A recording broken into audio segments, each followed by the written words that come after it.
NTA ಅವರು ಈಗ answer ಕೀಯನ್ನು ರಿಲೀಸ್ ಮಾಡಿದ್ದಾರೆ. ಆನ್ಸರ್ ಕೀಯನ್ನು ನೀವೆಲ್ಲರೂ ಚೆಕ್ ಮಾಡ್ಕೊಳ್ತಾ ಇದ್ದೀರಿ ಅಂತ ಅನ್ಕೊಳ್ತೇನೆ. ಚೆಕ್ ಮಾಡ್ಕೊಂಡಿದ್ರೆ ಆನ್ಸರ್ ಎಷ್ಟು ಬರುತ್ತೆ, ನಿಮ್ಮ ಒಂದು ಮಾರ್ಕ್ಸ್ ಎಷ್ಟು ಬರುತ್ತೆ ಎಂಬುದನ್ನು ಕಮೆಂಟ್ ಬಾಕ್ಸಲ್ಲಿ ಮೆನ್ಷನ್ ಮಾಡೋದನ್ನು ಮರಿಬೇಡಿ.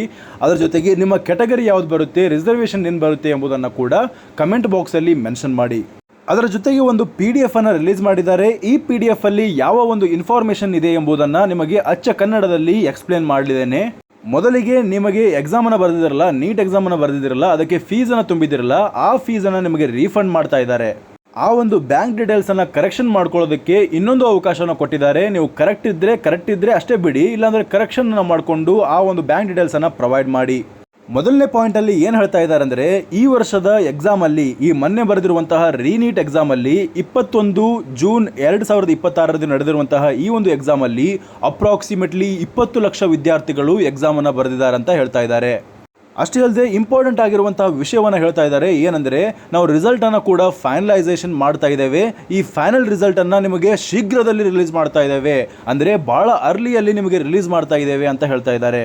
ಹಾಗೆ ಎರಡನೇ ಪಾಯಿಂಟಲ್ಲಿ ಮೆನ್ಷನ್ ಮಾಡ್ತಾ ಇದ್ದಾರೆ, 3ನೇ ತಾರೀಕು ಬರೆದಿರುವಂತಹ ಎಕ್ಸಾಮ್ಗೆ ನೀವು ಮಾಡಿದಂಥ ಫೀಸ್ ಪೇಮೆಂಟ್ ಇದೆಯಲ್ಲ, ಅದರ ಬ್ಯಾಂಕ್ ಡೀಟೇಲ್ಸನ್ನು ನೀವು NTA ಪೋರ್ಟಲಲ್ಲಿ ಬಂದು ಅದನ್ನು ರೀಫಂಡ್ ಡೀಟೇಲ್ಸನ್ನು ನೀವು ಕರೆಕ್ಟಾಗಿ ಕ್ರಾಸ್ ಚೆಕ್ ಮಾಡ್ಕೊಳ್ಳಿ.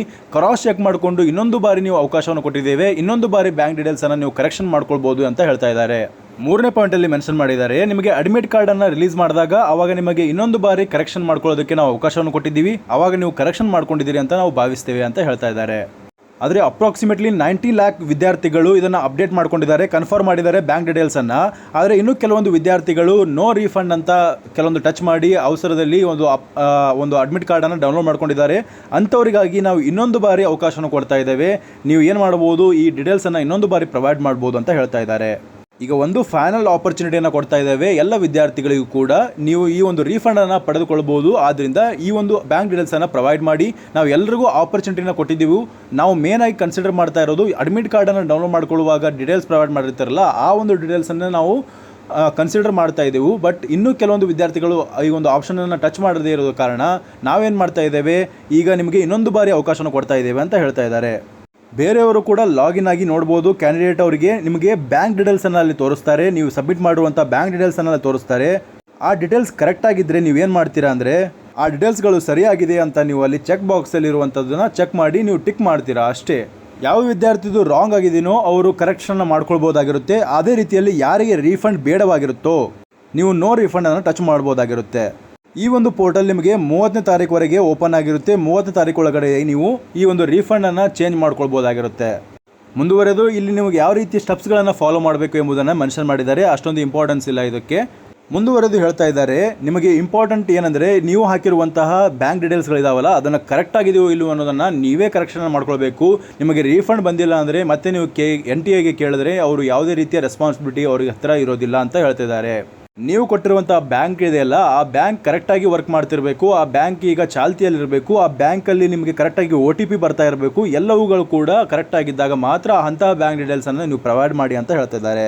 ಮುಖ್ಯವಾಗಿ ನಮಗೆ ಬೇಕಾಗಿರುವಂಥ ಮಾಹಿತಿಯನ್ನು ಇವರು ಕೊಟ್ಟಿಲ್ಲ, ಕೇವಲ ನಿಮಗೆ ಕೀ ಆನ್ಸರ್ ರಿಲೀಸ್ ಮಾಡಿದ್ದಾರೆ. ಕೀ ಆನ್ಸರ್ನ ಚೆಕ್ ಮಾಡ್ಕೊಳ್ಳಿ. ಅದರ ಜೊತೆಗೆ ಮೇನ್ ಆಗಿ ಒಂದು ವಿಷಯವನ್ನು ಹೇಳಿದ್ದಾರೆ, ಏನಂದರೆ ನಿಮಗೆ ರಿಸಲ್ಟನ್ನು ಅತಿ ಶೀಘ್ರದಲ್ಲೇ ಬಿಡ್ತೇವೆ, ಭಾಳಷ್ಟು ಬೇಗದಲ್ಲಿ ಬಿಡ್ತೇವೆ. ನಾವು ಆಲ್ರೆಡಿ ಈಗ ಪ್ರೊಸೆಸಿಂಗ್ ಮಾಡ್ತಾ ಇದ್ದೇವೆ, ನಿಮ್ಮ ಆನ್ಸರ್ಸ್ಗಳನ್ನು ಕರೆಕ್ಷನ್ ಮಾಡ್ತಾ ಇದ್ದೇವೆ, ನಮಗೆ ಫೈನಲ್ ಆನ್ಸರ್ ಕೀ ಕೂಡ ಇದು ಬಂದಾಗಿದೆ ಅಂತ ಹೇಳ್ತಾ ಇದ್ದಾರೆ. NTA ಪೋರ್ಟಲಲ್ಲಿ ಇನ್ನೊಂದು ಲಿಂಕನ್ನು ಬಿಟ್ಟಿದ್ದಾರೆ. ಅಲ್ಲಿ ಅಬ್ಜೆಕ್ಷನ್ಸ್ಗಳು ಏನಾದರೂ ಇದ್ದರೆ, ಅಂದರೆ ನಿಮಗೆ ಸಿಕ್ಕಿರುವಂಥ ಈ ಒಂದು ಆನ್ಸರ್ ಕೀ ಇದೆಯಲ್ಲ, ಆನ್ಸರ್ ಕೀಯನ್ನು ನೋಡಿಕೊಂಡು ಅದು ರಾಂಗ್ ಅನಿಸಿದರೆ ನಿಮಗೆ, ನೀವು ಆಬ್ಜೆಕ್ಷನ್ಸ್ಗಳನ್ನು ಮಾಡ್ಬೋದಾಗಿರುತ್ತೆ. ಆಬ್ಜೆಕ್ಷನನ್ನು ಮಾಡೋದಾದರೆ ನೀವು ಅಮೌಂಟನ್ನು ಕೂಡ ಪೇ ಮಾಡಬೇಕಾಗುತ್ತೆ. ಆಬ್ಜೆಕ್ಷನ್ಸನ್ನು ಮಾಡೋದಿದ್ದರೆ, ಯಾವುದಾದ್ರು ಕ್ವಶನ್ ನಿಮಗೆ ರಾಂಗ್ ಅನಿಸಿದರೆ ಆಬ್ಜೆಕ್ಷನ್ಸನ್ನು ಮಾಡ್ಬೋದು. ನೀವು ಲಾಗಿನ್ ಆಗಿ ಅದರಲ್ಲಿ ಆಬ್ಜೆಕ್ಷನ್ಸ್ಗಳನ್ನು ಮಾಡ್ಬೋದು.